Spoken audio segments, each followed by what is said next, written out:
I think what was most interesting actually was the way my entire mental space, or the way I organized, or started thinking about really the world, shifted. And I would find myself, I'm in the Mount Holyoke chorale, and I sing to myself pretty much all the time. And there would be moments when I would find myself humming or singing something, like a Christmas carol. Yes, it's the end of January, I still have Christmas carols stuck in my head, it's kind of annoying.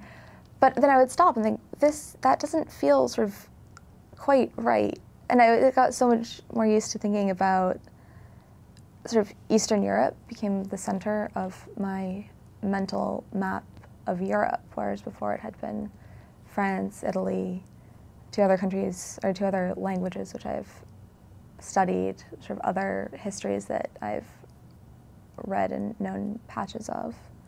So that was just, I think that was the most interesting thing, the way things shifted, and I started not really thinking in Jewish terms because I don't know Jewish Yiddish terms in which to think, but again, just the way my entire mental organization shifted a little bit.